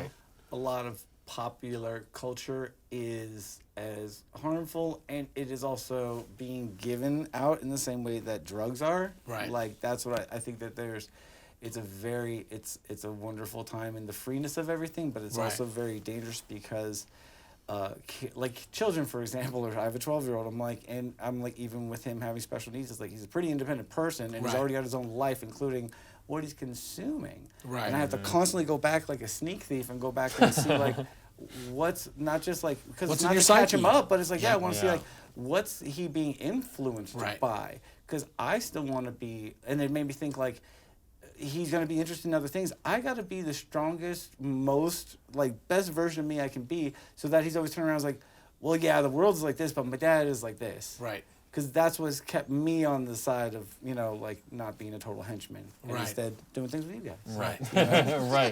Right. Slang. So you were a henchman before. Bro, my record's expunged and we're not going to talk about it. That's for a different show. I was going to say, so when we get a Patreon page, then you can just air all your dirty That's when laundry. the henchman pages come out. I'm thinking maybe Sonic City Reddit AMA or something like that. I'd be like, sure, one time. And that just means you've lived. It's like you've lived. Right? Yeah. And that's where the experience comes that gives us the ability to be the storytellers and stuff. I feel like we all go to the line to see, there's the line. And then we come back. Yeah. It's like we need to go see the line. Yeah. And be is like, that essential for you though as an artist? Is that, it seems like a part of it, I think but is it like something you're human. always thinking? Yeah. Oh yeah. Human, Oh yeah. I think there's a part of like exploration. I mean, look at us. We're like, we know that the Earth is the only habitable planet that we can live on. Mm-hmm. But now we're like, what about Mars? It's like there's always going to be this inquisitive thing that human nature is going to see. How far can we push this? Yeah. How fast can we be? How much better can we be? How much more can we, make something accessible or positive or negative or, also just creative. So I feel like you have to see that line. You have to go to the depths or extreme sometimes. Some people don't have to. Yeah. But I definitely have to. I do. I definitely have to see, like, don't just give me the truth. I want to see it in layers so that I can learn from every angle of the truth and know it inside and out while I'm here. I mean, music is that truth for me. So on one level, I'm like, I just want to explore as much of it as possible. Sure. And just try to have a vision of some coherency as to what I want to say or learn about. But I'm constantly thinking about, what am I learning? In the same way that your son is probably learning and taking things from different influences, and you want to make sure those influences are positive. Mm-hmm. I think musicians always become stronger as artists when they're thinking about life on that level too. So, I think so too. Yeah. Better art. Yeah, better art, better people. Better people. It's like, let's get basic, man. Yeah. Except that was a bad example of a better person. Example, you're canceled. Papa John's, man, he's shaking. Yeah. I was gonna say, how about those investor meetings? yeah. Dude, oh boy. I was gonna say 40 pizzas in 30 days. Did you see that interview? No. What's that about? It was on YouTube. It was after the whole controversy and like the tape or whatever the statement came out, and he was already like in trouble. And then someone was interviewing him, asking him about getting fired from Papa John's. And then I guess for quality control, he said he ate 40 pizzas in the last 30 days. Quality control. And then they were like, "Why did you do that?" Like, "Oh, I'm just testing the product." And he's like, he's like, the day of reckoning is coming soon. It's like, what do you mean? He's like, just stay tuned, and then like nothing happened. Like he had some secret in his back pocket. Like, what a weirdo. Yeah, no, it was like, yeah, the secret is that your colon is messed up. yeah. Sorry, I'm wrong. You know those like crime shows when they like hide somebody's voice and they disguise their face and it's like, and they do the interview and they're in the shadows. His voice sounded like that after eating 40 pizzas in 30 days. He's like, well, I mean, what started to sound like yeah, and it's I like, love that voice, it sounds dude. like his voice was like synthesized. It was so weird. That's funny. Oh, That's so funny. Oh man, but yeah, I agree with that though. I think.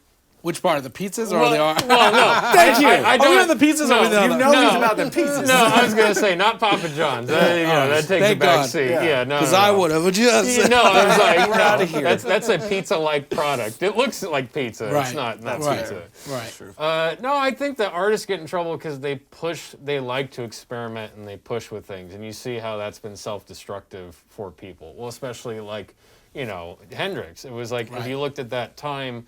There was this whole other thing that went with being an artist and musician of like, hey, I'm, experimenting with all this gear and I'm using this studio like an instrument. Oh, I'm just gonna like combine this drug with this drug, and it's like, well, that doesn't work, know. And I think in someone like being a bass player, I look at like Jaco Pastorius as an example of that. Love Jaco. So where's his biopic? I'm ready for that.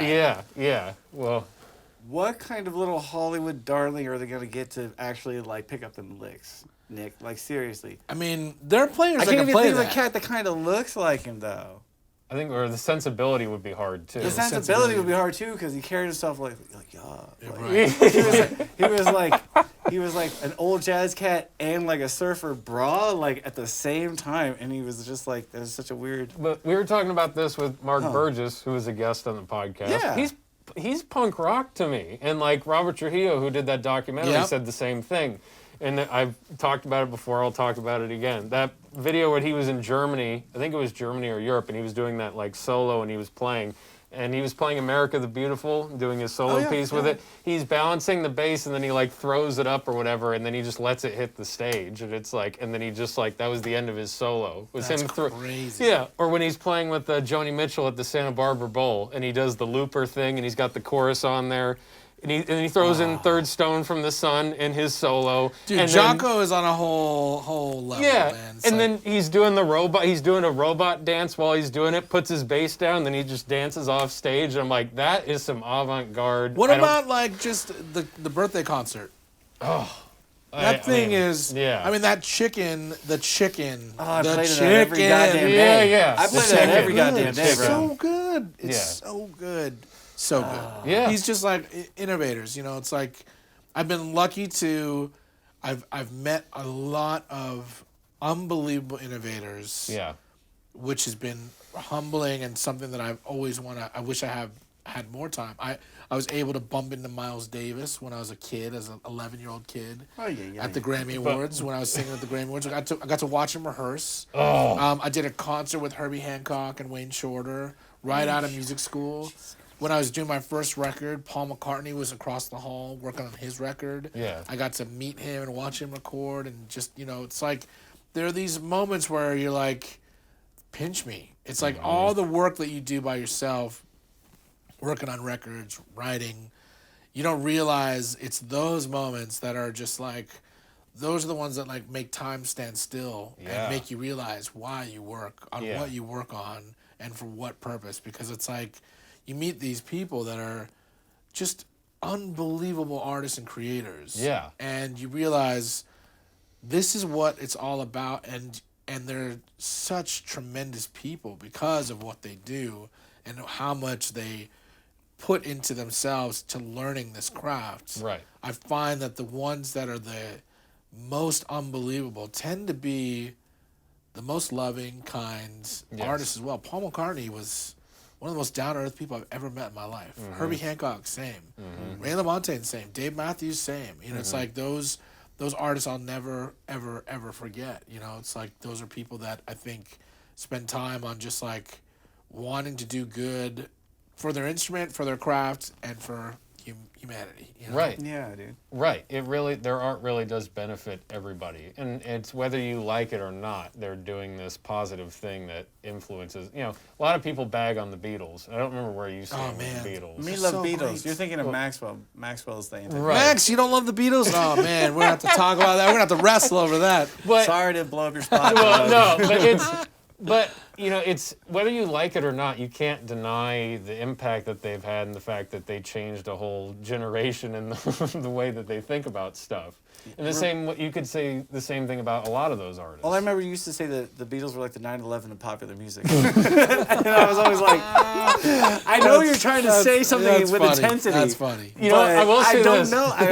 Now that we're sitting on the couch again, your slams come across a lot better than over Zoom. It's like when the Zoom delay gets in there, Yeah, it's you're like what is he Like, it's saying not the about me?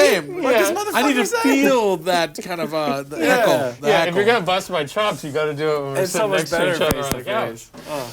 Yeah, because it's I don't know, and that's always been the dynamic. Is just like if I'm the what's like a comedy duo where one person's a straight person and one person. You, Wright you brothers. guys are definitely like Muppets. That's what I love. We are It's like Muppets. As soon as I met you guys, I'm like, I'm definitely gonna fit in with these guys because I definitely have that Muppet feel like about life in general. But you definitely, I feel like I'm sitting with like Muppets and we're just kind of like hanging back and talking music. Yeah, That's that's the goal, man. That's the dream. absolutely You want to know the a goal. real goal of mine? Honestly, Go for it. No down. bullshit. Go for it. So I feel like I will never feel like I have made it in music until I get to hang with the Muppets and do something musically collaborative with the Muppets. Because, man, John Denver's Christmas record with the Muppets, that's epic. Yeah. When you look at all these like amazing Stevie Wonder, all these like amazing musicians, Yeah. it's like no matter how great you are, if you haven't done something with the Muppets,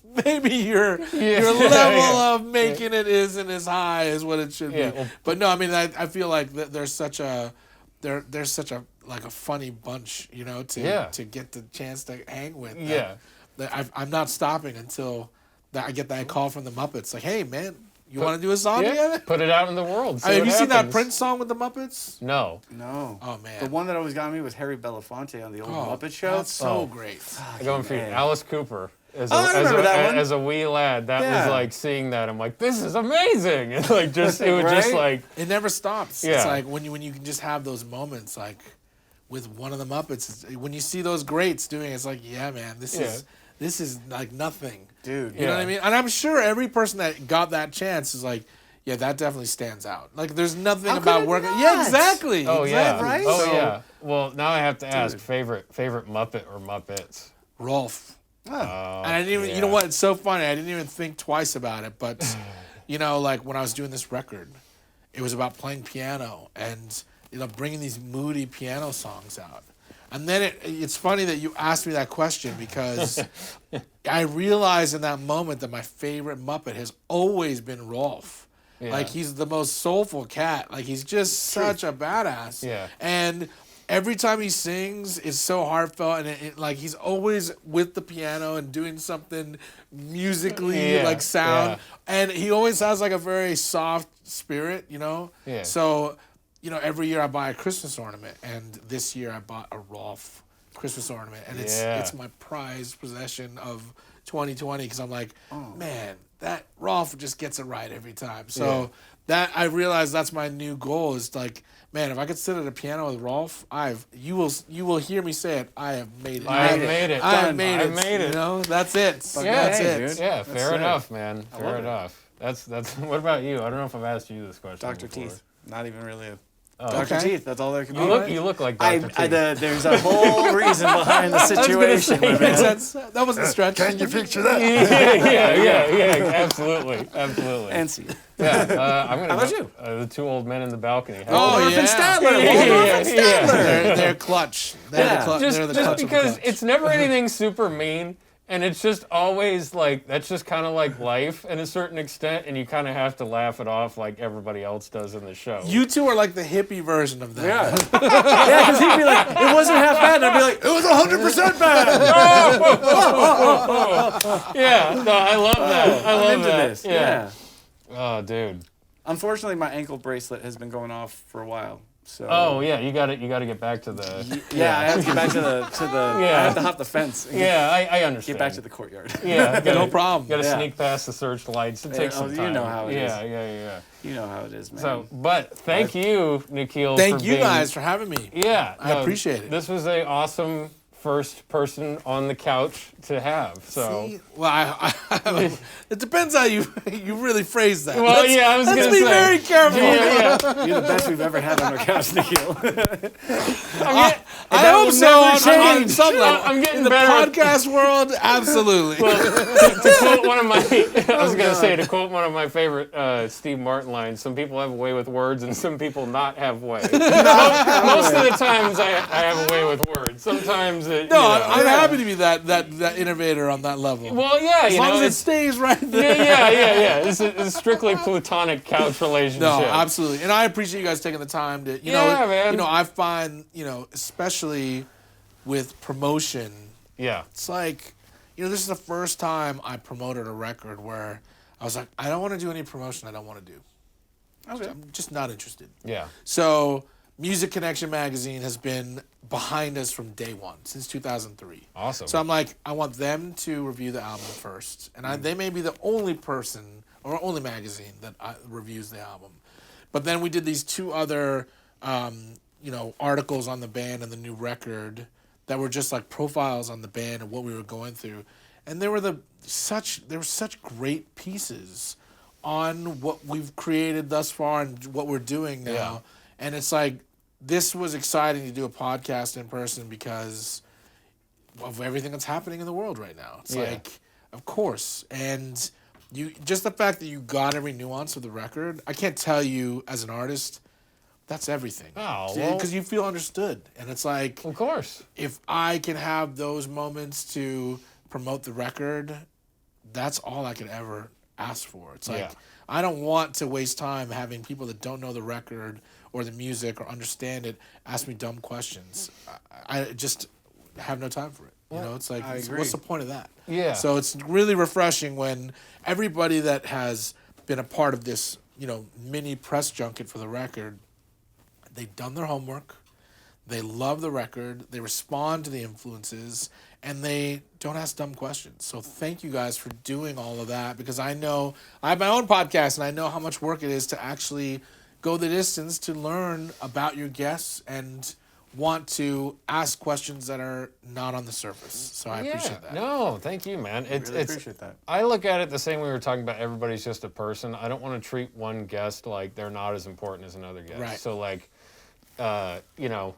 we're going to have my buddy who I've worked with, Gary Hoey, on the show, which you were very excited about. He's a solo blues guitarist person. Yeah, awesome. And I met him through tech gigs, and he's, again, sweetheart, super kind, just one of those like nicest people you've met in the business kind of people. And I'm going to prepare for that the same way that I prepared for you. And then the previous episode we had my buddy Andrew Gonzalez on, who used to work for ESP Guitars, and he's got and it's like, I've known him forever. He's a musician, and it's like, I want to treat that the same way as I'm talking to you. We've had Grace Potter's drummer, Jordan West, on. Awesome. Yeah, like, it's all these people that I know or have met before and reached out like, hey, would you be interested in doing this? And then I want to at least take the time to go like, hey, where are you coming from? If you haven't done an interview or like a podcast before, which is the case, it's like, okay, cool. We can, I can ask questions that are kind of some more typical questions you may have, not. Well, what I like already. too, it's like I started a podcast for very much the same reason. It's like, you want artists interviewing artists. Right. I'm done with the show people. Not that I don't love show people, but man, give me a conversation where I can just be on the fly on the wall and listening to two artists talking about art that they love and they want to showcase because enough went into it to talk about levels or layers of it, Yeah. So, on one hand, I can talk about how I lost my saxophonist on this record and then talk about the Muppets. And it's like, all those things are who I am. It's like, I am part of the Muppets, and these people did mean a lot to me, and music is always going to be my driving force for everything. But it's when it resonates with people like yourselves Yeah. that you realize this is why I make art. So Right. I appreciate you guys doing what you do. I'm going to have you on my podcast, by the way. Please, love to. Absolutely. Love I to. like to pod. And I like to pod. Who likes to potty? But yeah, you know, it's one of those things where we need more mediums like this. So keep going. Thank you. Keep interviewing you. people. Keep doing the work because, man, it was an honor for me to be a guest on this show, and I'm going to have you guys on mine. And I'm going to have to do homework on you guys on YouTube Muppets. I was gonna say, yeah, I would love to talk to you, man, anytime. It would be an absolute We'll privilege book to it. do We'll so. book it. Absolute honor, dude. Cool. Seriously. Likewise. Yeah. All right. How do we sign out now? Woo! Bye, citizens. Woo!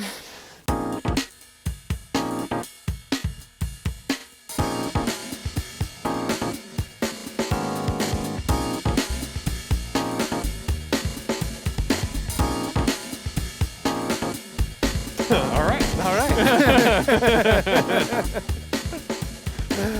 Oh, whoa, what just happened? We're in the outro. Okay, fine. Yeah. Right now, just like that, click, boom, bang. I don't know. I mean, because that's like, laughing and fading in, and then it's like, yeah, we're just talking about Yeah, in media res. Yeah. Yeah. Let me really set it up like, you're right, bro. Oh, hey, you guys. Oh, Hey.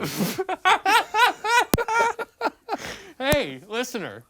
Welcome back. If you haven't, well, it's not a fucking commercial. Hopefully they've been here the whole time. I just want to do like the Mr. Rogers thing. Just be like, hey, how'd you get in here? Hey, Well, what? come on in. Did you hear us talking to Nikhil? Did you like it? Oh, man. We had so much fun with you guys listening and not talking while we talked to Nikhil. Oh, man. I mean, seriously though, how'd you do? How'd you feel? I enjoyed it. I'm on the other side of the couch now. I've flopped over, but yeah, it's great. Right? Like you literally did like as he left, you were like, I'm so happy, and you front flipped over the table to This- where you're sitting now. I feel in the same way about this spot on the couch that Linus feels about his blanket. Just feels a little more comfortable being on the podcast in this No, side of and the I get lava it. lamp. And I had bubble guts, and you were right next to me, and I felt bad about the whole situation. I mean, I wasn't gonna call you out, but I'm glad. I think Nikhil could feel the couch moving. But He's in a band with a lot of people. That's a lot of van time. With right, that's a people. lot of time getting used to farts, right? Just like I'd hope so. I mean, unless everybody's not farting enough. I In which case, everybody in Nikhil's band, I hope you're going to the doctor regularly. I Don't hope let the pandemic slow you down. I hope there's a fair amount of fiber in everybody's diet. Frosted mini wheats are a good way to start your day, guys. a great way. It's like 25% of your RDE fiber. I mean, I don't want to pull a slogan from another competitor, but I would say it's the breakfast of champions. Now I'm very confused. Yeah. Well, that's Wheaties, right? Oh, that's right. See? God damn. Have you ever ate those? Yeah, a couple times. When I was a kid and I was so into being a basketball player, I got it a couple times, and when I ate it, I was like, oh, this is a misstep. Yeah. Like, oh, shit. Oh, I fucked up. I got like 2 boxes in the fucking cupboard. Oh. Wait, hold on. I just got into a massive discussion with my band group text about a subject because my guitarist sent us 6 cereals in a row and said, rank these. Wow. Or I think it was 7. No, either way. So it was Apple Jacks, Trix, Honey Nut Cheerios, regular Cheerios, Life with cinnamon, and Lucky Charms. So I want to ask you like top 5 favorite cereals. You don't have to include any of those if you don't want to. I want to know where your angle is on this. You caught me in like a real serial transition period in my life. All seriousness, because I would seriousness. normally give you like 5 like pretty sugary cereals, but now I'm trying to be like on a different tip and stuff like that. But I still think I'm gonna tell you sugary cereals. All right, well, name. There's no cereal judgment here. Definitely Kix is actually one of my favorites. Yeah, that's in the top 5. Okay. Definitely Lucky Charms has always been in the top 5. Honey Bunches of Oats is in my top 5. Frosted Mini Wheats is in my top 5. And then what's like the one? Cinnamon Toast Crunch. Okay. Yeah. That's solid. That's my breakdown. I don't think you'll be surprised by my choices at all. No. I almost feel like I could just list them, but please do. It's your turn. Honey Nut Cheerios at the top. Because Okay. it's got that perfect balance of like that crunchy sweetness all in like one little cylinder, circular type of thing. Sure, it does do that. Yeah, it's solid. And because of whatever it's coated in that I'm sure is great for us, that it stays like, it doesn't get soggy as quickly. It is a miraculous cereal in that way. Yeah, so that's reigns supreme for me. Huh. Close second is Rice Krispies because it's like Classic. It's like a mixer. You Do can you put use it. sugar though? No. Wow. See, that's not. Wow. The only time I sweeten the only time I sweeten it up is if I add it into a sugary cereal and like as a mixer, you know, where Which is it's a like, good. Oh, it's a builder for sure. yeah, but I love it plain too. That's So, cool. That's yeah. like when you're mixing rocks and concrete. It makes a good concrete mix. A little Rice Krispies yeah. in another cereal. Is Yeah, good. again, you're talking to Waffle Boy over here. I so just, I yeah. know where am I at? Yeah, I'm so- talking about Waffle Man. Yeah, for eating Waffle frozen. Boy is a waffle man. Now. Yeah, eating frozen waffles straight. You know, Straight so, out the yeah, straight off the dome. yeah, straight off the dome. Third would be Raisin Bran Crunch, which I feel like. That one's nice. Yeah. It's got nuts, but I like the taste. Yeah, because it's like Wheaties, except it has flavor. Even though I fuck with plain shit, it's like it's got a little bit of flavor in there to, Wow. take the edge off. Yeah, you do go for the plain ones pretty good. Have you always been that way? Or? Yeah, I usually like my stuff plain. Okay. Yeah. What would be the third one? Fourth, you're on fourth technically. Oh, on fourth? Oh, okay. But you get an extra because you're Jesse. No. I don't remember what the fourth one was. No, Reese's Puffs. That's Oh, or wow, Cocoa okay. Puffs. That's my one like I sugary can't even handle cereal. the smell of it. Really? The smell of it makes me want to like throw it out. Like, so I went bad. Sorry guys, your cereal's off. There's No. something weird about chocolate and peanut butter to my nose. Oh, no, that's Everything perfect. about it is that's acrid perfect. to me. Oh, and then last one was the Special K with the strawberries in there. Oh, I Yeah. used to fuck with that on the regular. Yeah. So that'd be mine. I fell out of love with it though. Yeah. But yeah, like my top are like very plain. It's a good flavor, that cereal. Yeah, it is. It's solid flavor. The texture is fucked up. It is. It like scrapes up the inside of your mouth too much. It's a scraper and it's also a filler. I've always ground my teeth, so I got like riverbeds. Yeah. In yeah. the fissures of my teeth. Yeah. And cereal love to hibernate in that bitch, and it's so much to get out. Like I have to get in there with like a toothpick and like dig it all out. So Right. I'm very picky about the cereals these days. Frosted Mini Wheats is great. It like dissolves into a puddle if I just leave it there for an hour. Right. Right. Or fall asleep after I poured it, and then I went to the couch and I look over and I'm like, oh man, that stuff all it's disintegrated. What time is it? Oh man. Oh shit. Well, All right. I guess I've got a soup now. I gotta find soup. Yeah. I've made a good broth. Oh. Listeners, citizens, fellow meat bags, as it were. We thank you for tuning into yet another Gestures of me and says meat another bags. podcast. Whether it's listening to us discuss creativity, listening to us discuss cereal choices, as you can tell, I have a very refined palate. We thank you for sticking with us and tuning in each week. So yeah. So what he's trying to say is we tolerate you, but we also encourage you, and we also desire for you to thrive in this new year. And soon, we're going to be out in the streets looking doorknobs and high-fiving like crazy. Just wait a little bit, spring breakers. That's all I ask. Wait Yeah. a little bit longer, and I'll be out there, and we'll be like hands on mouth, like room for the It'll be awesome. Can't wait. See you next week.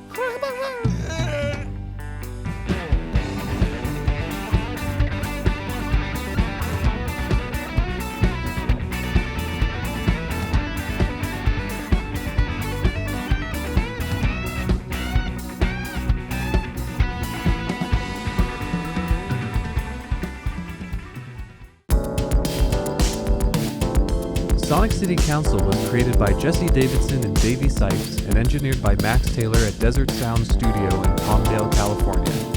Thank you to Disaster Cabinet for the outro music. Intro music written by Max Taylor. Sonic City Council is produced in association with Amped Music Academy and the Showcase Venue. For more information, visit theshowcasevenue.com.